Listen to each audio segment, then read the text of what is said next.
Hey everybody, Chris here, U-Joint Off-Road in North Carolina. Now that Justin has his own YouTube channel in Colorado, I'm going to do my best to differentiate the videos and let you guys know where we're coming from. So, I already put out one video on this rig. This is our 2009 E450 17-foot U-Haul that we purchased a few months ago. My first video, I go into what the plan was for it, so check that out. I'll try to not make this video too long, but if you can watch that one, you can see kind of where we're coming from and why we're doing this. So 2009 E450 V10, bought it with a blown head gasket. These U-Hauls are for sale. U-Haul its fleet is getting old, which was part of the problem with our last run to Colorado. It was just an old beat up rig that was not comfortable and kind of a POS. So there are not too many of these for sale. The only time they really sell them now, and this is what the U-Haul guy told us too, is if they have a big failure like a head gasket or a blown engine. This one had a blown head gasket when we got it. We got it here, started playing with it, ordered an engine from Ford. At the time, Ford told us that they were back ordered like 50 or 75 units, I think. So that wasn't great to hear, but we figured we'd wait a couple weeks and see what happened. Nothing happened. So our local, and then but we needed to get moving on it because we knew we had to do a run soon. Our local parts guy at CarQuest, John, who I think watches our channel, so John, thanks for all the help with this thing, said, well, let me try to get an engine. He couldn't get one either. So we went to plan C, which was to just do a rebuild. And I'm glad that's what happened because the motor wasn't bad. Like, it still ran when we got it. You know, we drove it up the road to have the evap, the AC drained, and moved around the parking lot a lot. And it was okay. It was, of course, smoking. So we pulled the motor apart. Head gasket wasn't blown too badly, and the bottom end was fine. Like, it was super clean. We pulled it apart, plastic gauged everything, and everything looked good. So we said, you know what? Let's just put this thing back together once the heads get reworked.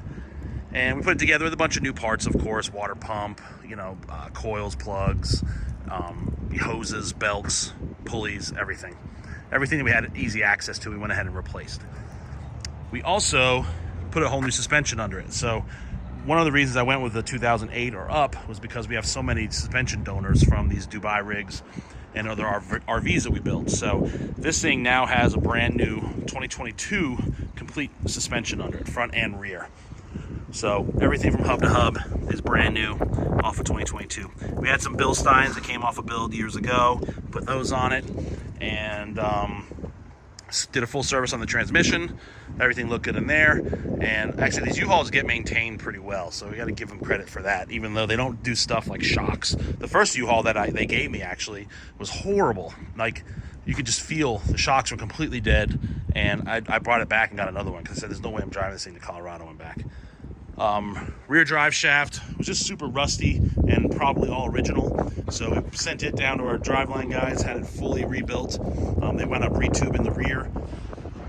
Tires, we kept the tires on the front that it came with. The back tires were a little bit dry rotted, not looking too great, so we put some Falcons on it. They were available quick for a decent price. I couldn't tell you how many 225, 75, 16s I've sold dirt cheap over the years, and of course when we needed some, we didn't have any. New headlights, actually donated to us from Justin in Colorado, so thanks.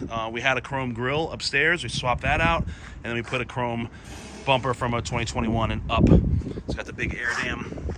So that might help with MPGs, who knows, we'll see. We're gonna take real good records of every fuel stop of the miles per gallon. We are gonna try to chase some MPGs on this thing.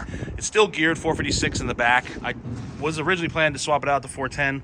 We may still do that, but we ran out of time to do it right now. So we just did a full, we actually put all new brakes on it, hub seals because they were leaking, and refilled it with fresh gear oil.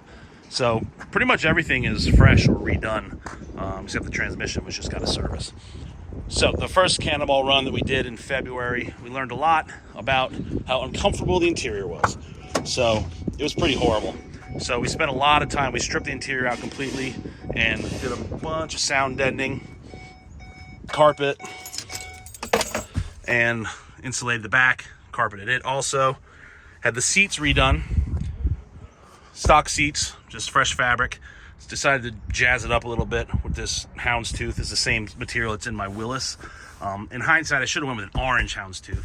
Steven reminded me of that after they were already done, which I was kind of bummed about. That would have been cool to kind of keep the U-Haul theme. The biggest benefit of these seats now is the massagers. Got massagers for both sides, which is going to make the trip much more comfortable. Got a little refrigerator in there, a TPMS system, which is actually solar powered, which is kind of neat. It's just a little cheap TPMS, but it's working so far. This thing needs to be cleaned and dusted before the trip. Got a scan gauge too, so we can monitor transmission temperature, oil, water temperature, and voltage. I think that's it for the interior. We added a cab vent, which it did not have. I'm surprised the U-Hauls don't have a cab vent, so it's hiding behind that seat there to let the air escape and try to keep the pressure down. Got some fresh floor mats and the reverse camera. So got the reverse camera. It's also got a dash cam, so everything will be recording all the time. It's got a little SD card in there, and you can select between front, rear, or just the rear, just the front. And actually, I think this is the old console that I had in V4. So what's cool is we do have our own little E-Series graveyard that we can rob and pillage. Put some fresh cab lights on it too. The stock ones were looking kind of terrible. The only thing we haven't done to this thing yet is actually just give it a bath. In the rear, only thing we did back here was we made a custom rack for holding bumpers. So this is going to enable us to just stack bumpers floor to ceiling. We can stuff small little boxes up there in the attic, but then we can put our bumpers in here and bolt them down, which is awesome. So as the bumpers get done in the shop, they can come right, if they're scheduled to go to Colorado, they can come right in here and get bolted in, and then they're safe.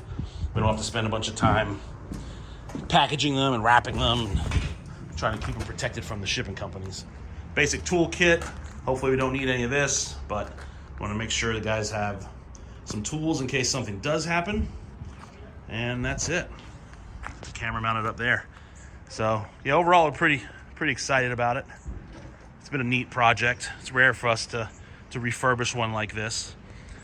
If you are thinking about making one into a camper, that's a great idea if you can find them. I think we need to see what happens over the next year or so as E-Series production continues, ramps up, ramps down. Nobody really knows. Hopefully they keep making them so the RVs and the U-Hauls and everybody else that wants an E-Series chassis can get one. I think it'd be dumb for Ford to discontinue them, but Ford has done that to us in the past with other rigs. So yeah, that's it for now.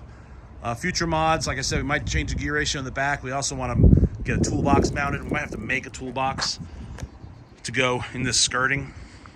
I think that'd be a nice addition. And that's it. So, first runs this week. If you got any questions, leave them in the comments below or shoot me an email, chris@ujoinoffroad.com. Be sure to follow us on Instagram and Facebook if you don't already.